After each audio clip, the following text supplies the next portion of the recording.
ஆட்டி படைச்சிக்கிட்டு இருக்க பிரச்சனைகள் நல்லபடியா சரியாகணும்.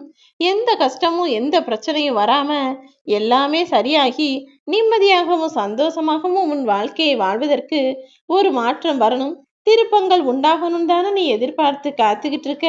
அந்த நல்ல மாற்றமும் திருப்பமும் நீ எதிர்பார்த்தது போலவே உன் வாழ்க்கையில உண்டாகும். அதை உண்டாக்கி தருவதற்காக தானே காலையிலிருந்து உன் வராகி அம்மா காத்துக்கிட்டு இருக்கேன். நீ எதையும் மனசுல போட்டு குழப்பிக்காத. உனக்கான விஷயங்களை நல்ல முறையில நான் நடத்தி தர்றேன். நீ யாருங்கிறத முதல்ல நீ புரிஞ்சுக்கிட்டினாலே நீ கேள்வி கேட்பதை நிறுத்தி விடுவாய் என் செல்லமே. எனக்கு ஏன் இப்படி நடக்குது, எனக்கு ஏன் எல்லா கஷ்டங்களும் வருது, எல்லாரும் நிம்மதியா சந்தோஷமா இருக்கும்போது எனக்கு மட்டும் ஏன் இப்படி கெட்டதா நடக்கணும், என் வாழ்க்கையில மட்டும் பிரச்சனைகளும் சிக்கல்களும் மாறி மாறி வருதேன்ற கேள்விகள் எல்லாம் முதலில் தவறானதுன்னு புரிஞ்சுக்கோ.